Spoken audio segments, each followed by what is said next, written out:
Guys, இந்த வாரம் ஏகப்பட்ட படம் ரிலீஸ் ஆகி ரன்னிங் ஆகிட்டு இருக்கு. ஆனால் சைலண்டாக ஒரு படம் ஒன்று மலையாளத்தில் வந்திருக்கு, முக்கியமாக தமிழ் டப்பிங்கோட வந்திருக்கு.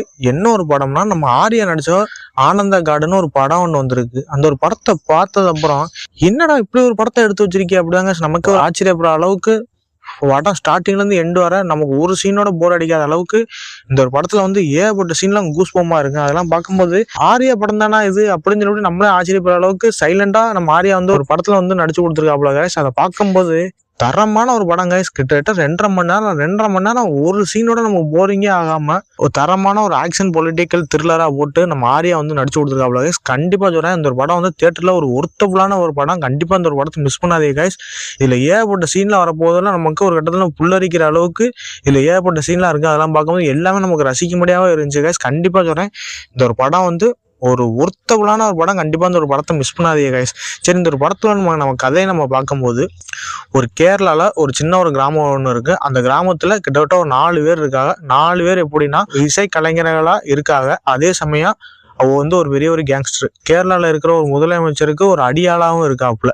அந்த முதலமைச்சர் என்னெல்லாம் சொல்றாங்களோ அதை ஃபுல்லா அந்த 4 பேர் கேட்டுட்டு எல்லாத்தையும் கொண்டு குமிக்கிறாங்க. ஆனா எந்த ஒரு கேஸ் இல்லாம அவ வந்து சுதந்திரமா ஒரு கட்டத்துல திடுறாங்க. கேரளா முதலமைச்சருக்கு எதிரிகள் யார் இருக்காங்களோ அவங்க கேரளா முதலமைச்சரை வந்து அந்த 4 பேர்த்திட்ட சொல்லி, இந்த மாதிரி நீங்க வந்து அவனை வந்து கொன்றுங்க, அவன் வந்து என் லைஃப்ல வந்து ரொம்ப தலையிடுறான், அதனால அவனை எல்லாத்தையும் நீங்க போட்டு தள்ளிடுங்க அப்படின்னு சொல்லிவிட்டு அந்த 4 பேரும் வந்து முதலமைச்சர் என்ன சொல்றாங்களோ அதெல்லாம் கேட்டு நடந்துகிட்டு ஒரு லைஃப் ஒரு கடல்ல போயிட்டு இருக்காங்க.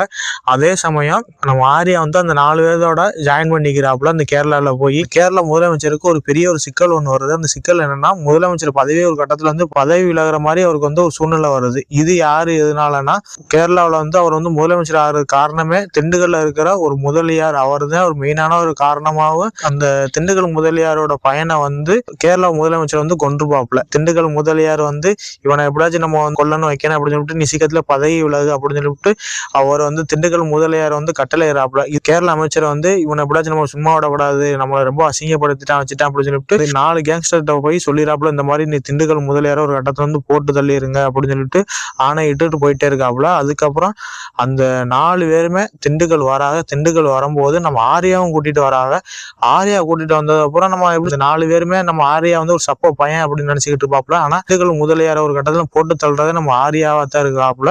அதை பார்த்துட்டு அந்த 4 பேர் ரொம்ப ஒரு பெரிய ஒரு ஷாக்கிங்கா இருக்காங்க. நம்மளோட ஒரு பெரிய ஒரு ரவுடியா இருப்பான் போல அப்படின்னு சொல்லிட்டு ஒரு கட்டத்துல வந்து அவங்க நினைச்சுக்கிட்டு அதுக்கப்புறம் நம்ம ஆர்யாவோட கடந்த காலத்தை வந்து அவர் சொல்லிக்கிட்டு சர்வே பண்ணிக்கிட்டு இருக்காங்க. அந்த கேரள அமைச்சர் வந்து அவருக்கு எல்லா தேவையிலும் ஒரு கட்டத்துல பூர்த்தி பண்ணி அவர் நல்ல ஒரு சண்டை சச்சரவும் இல்லாம அவர் வந்து முதலமைச்சர் பதவி வந்து நல்லா அவருக்கு போயிட்டு இருக்கு. அதே சமயத்துல வந்து மேற்கொண்டு அவருக்கு இன்னொரு பிரச்சனை ஒண்ணு வருது. அந்த பிரச்சனை என்னன்னா, சிபிஐ விசாரணையில வந்து அவர் வந்து ஒரு கட்டத்துல வந்து மாட்டிக்கிறாப்புல. கொலைக்கு இவர் தான் காரணம் அப்படின்னு சொல்லிட்டு அவர் கட்டத்துல வந்து மாட்டிக்கிறாப்புல. அதுக்கப்புறம் அவர் இந்த முதலமைச்சர் வந்து ஒரு போலீஸ்காரரோட சேர்ந்து கை கோர்த்து ஒரு திட்டம் ஒண்ணு திட்டுறாப்புல. 4 அடியாளுகளை வந்து நீ போட்டு தள்ளிடு அப்படின்னு சொல்லிட்டு ஒரு கட்டத்துல ஆணையிறாங்க. அந்த 4 கேங்ஸ்டர் ஒரு கட்டத்துல வந்து நம்ம முதலமைச்சரை கொல்றதுக்கு துடிக்கிறாங்க. அதுக்கப்புறம் அது தலைமுறைவா ஒரு கட்டத்துல வந்து அந்த 4 பேர் போயிறாங்க. 4 பேர் போனது அப்புறம் நம்ம ஆர்யா ஒரு கட்டத்துல வந்து 4 பேர்த்தோட 5வது ஆளா ஒரு கட்டத்தை சர்வே பண்ணிட்டு இருக்காப்புல. நம்ம எப்படி அந்த 4 பேருமே சேர்ந்துக்கிட்டு முதலமைச்சர் ஒரு கட்டத்துல வந்து கொல்றது பாக்குறாப்புல. கொல்றது பார்க்கும்போது அந்த முதலமைச்சருக்கு எதிராக ஏகப்பட்ட சம்பவங்கள் பண்றாப்புல. அதுல இருந்து அந்த 4 பேர் ஒரு கட்டத்துல வந்து மாட்டி தவிக்கிறாங்க. அதுல இருந்து அந்த 4 பேர்த்த நம்ம ஆர்யா வந்து எப்படி காப்பாத்தினாப்புல. அதுக்கப்புறம் அந்த முதலமைச்சர் ஒரு கட்டத்துல வந்து நம்ம ஆர்யா ஒரு கட்டத்தை கொல்ல துடிக்கிறாப்புல.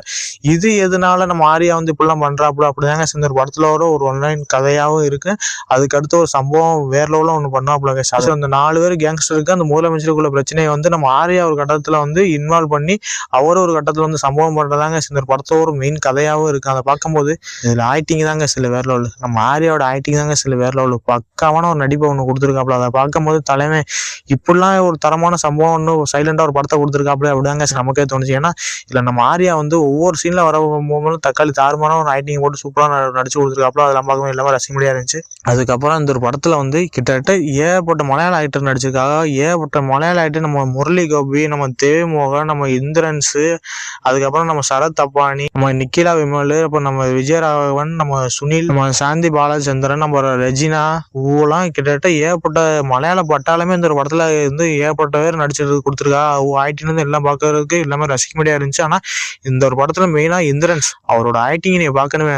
நம்ம கருப்புக்கு அடுத்து இந்த படத்துல வந்து கண்டிப்பா வேலை லெவல் சம்பவம் பண்ணியிருக்காப்புல. ஒரு தரமான ஒரு கேங்ஸ்டா வந்து வேற லெவல் சம்பவம் பண்றதெல்லாம் பார்க்கும்போது எல்லாமே ரசிக்கும்படியா இருந்துச்சு.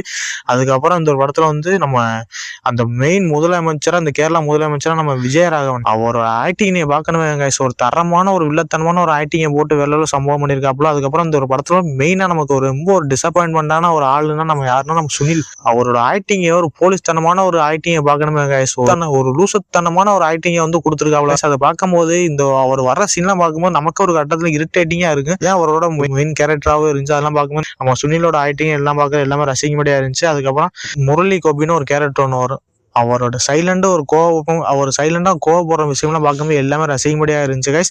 ஆனா இந்த படத்துல வந்து ஏகப்பட்ட பேர் நடிச்சிருக்கா, ஏகப்பட்ட ஆக்டர்லாம் சொல்லிக்கிட்டே போகலாம். நம்ம ஜிஎன் கிருஷ்ணகுமார் அவர் வந்து ஒரு படத்தோட ஒரு மெயின் டைரக்டர் இருக்காப்புல. கண்டிப்பா ஒரு கட்டத்துல வந்து வாழ்த்து தெரிவிச்சே ஆகணும் கைஸ். ஏன்னா ஒரு தரமான ஒரு படத்தை போட்டு தரமான ஒரு படத்தை வந்து நம்ம ஆரியா வச்சு இந்த படத்துல வேற ஒரு சம்பவம் பண்ணியிருக்காப்புல. அதெல்லாம் பார்க்கும்போது எல்லாமே ரசிக்கும்படியா இருந்துச்சு கைஸ். கண்டிப்பா அந்த படம் ஒரு ஃபேமிலியோட ஒரு ஒர்த்தபிளான ஒரு படம். கண்டிப்பா இந்த படத்தை மிஸ் பண்ணாதே கைஸ். தியேட்டர்ல பார்க்க மிஸ் பண்ணிட்டோமே, ஓடிடியில பார்க்கும்போது இந்த படம் நல்லா இருக்கு, இது வந்து நம்ம ஓடிடியில பார்த்து தியேட்டர்ல போய் பார்த்துருக்கலாமே அப்படின்னு சொல்லிட்டு நீங்க ஓடிடியில வந்தது அப்புறம் நீங்க கதறக்கூடாது கைஸ். கண்டிப்பா இந்த படம் வந்து தியேட்டர்ல போய் கண்டிப்பா ஒரு மஸ்ட் வாட்சா உட்காந்து பாருங்க. ஒரு ஒர்த்தபிளான ஒரு படம் கைஸ்.